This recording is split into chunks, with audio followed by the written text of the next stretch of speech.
Bugün bu videoda neden herkes aynı tepkiyi vermez? Bu ilaçlar olabilir ya da herhangi bir spor programı olabilir arkadaşlar.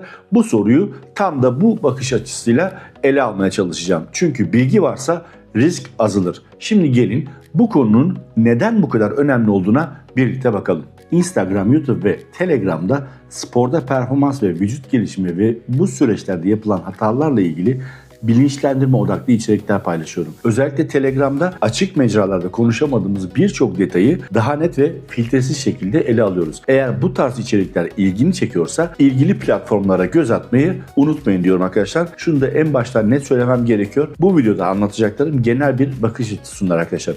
Çünkü sporda performans ve vücut gelişimi sürecinde herkes için geçerli tek bir doğru yoktur. Aynı yaklaşım, aynı plan veya aynı sistem herkeste aynı sonucu vermez. İşte tam bu noktada kişiye özel programlama ve doğru planlama hayati önem taşır. Danışmanlık verdiğim bireylerde de arkadaşlar en çok üzerinde durduğum konu budur.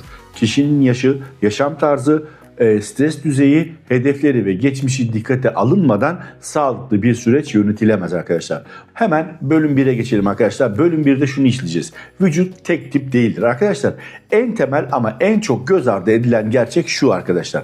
İnsan vücudu tek tip değildir. Sosyal medyada çoğu zaman her şey sanki herkeste aynı şekilde çalışılıyormuş gibi anlatılır arkadaşlar. Oysa gerçek hayatta genetik yapı, yaş, stres seviyesi ve yaşam tarzı sonucu doğrudan etkiler arkadaşlar.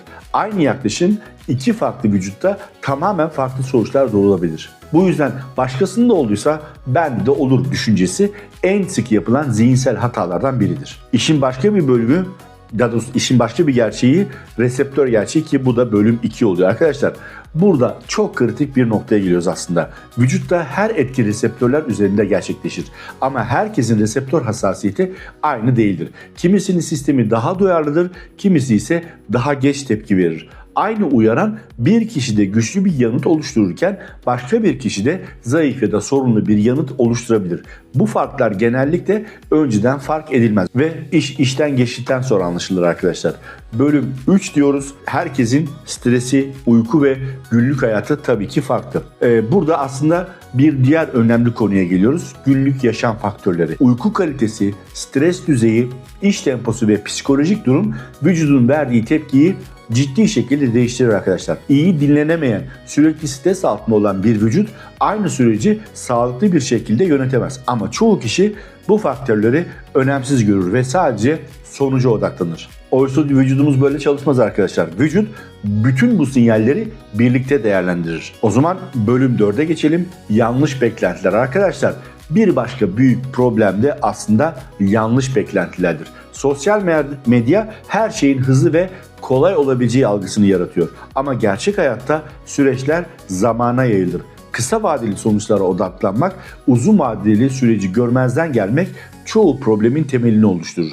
İlk başta sorun çıkmaması her şeyin doğru gittiği anlamına gelmez. Vücut bazen sessizce sinyal verir ama bu sinyaller çoğu zaman insanlar tarafından fark edilmez arkadaşlar. Dedikten sonra hemen bölüm 5'e geçelim. Peki bunları neden size kimse anlatmıyor? Sosyal medyada bunları neden göremiyorsunuz? Çok basit aslında. Bu kadar önemli gerçekler neden açık açık konuşulmuyor? Çünkü basit anlatımlar daha çok ilgi çeker arkadaşlar. Daha çok influencerların işidir bu. Detaylı ve gerçek açıklamalar bazen rahatsız edicidir. Ama rahatsız eden gerçekler çoğu zaman koruyucudur arkadaşlar. Bu yüzden bilgiyle hareket etmek, duyduğun her şeyi doğru kabul etmemek çok kritiktir. Özetle şunu net bir şekilde söyleyebiliriz. Herkes de aynı tepki vermez. İlaçlar olsun, antrenman programları da beslenme programları. Çünkü herkes aynı değildir. Sporda performans ve vücut gelişimi tek bir planla ya da tek bir yaklaşımda yönetilebilecek bir süreç değildir arkadaşlar. Kişinin yaşı, yaşam tarzı, stres düzeyi, geçmişi ve hedefleri bu sürecin gidişatını doğrudan etkiler. Bu yüzden kulaktan dolma bilgilerle veya başkasında işe yaramış yöntemlerle ilerlemek çoğu zaman hayal kırıklığıyla sonuçlanır. Benim bu içeriklerdeki temel amacım arkadaşlar bir şeyleri yönlendirmek değil, insanları bilinçlendirmek. Ama şunu da açık söylemek gerekir. Eğer bu süreci daha sağlıklı, daha kontrollü ve kişiye özel bir şekilde yönetmek istiyorsan profesyonel destek almak büyük fark yaratır. Danışmanlık verdiğim bireylerde de en çok üzerinde durduğum konu şudur arkadaşlar. Herkes için ayrı bir yol haritası çizmek. Bu konuların daha detaylı, filtresiz ve derinlemesine ele alındığı içerikler Telegram kanalında paylaşıyorum arkadaşlar. Video sana faydalı olduysa beğenmeyi, kanala abone olmayı ve gerçekten ihtiyacı olan biriyle paylaşmayı lütfen unutmayın. Bir sonraki videoda görüşmek üzere. Hepinize esenlikler diliyorum.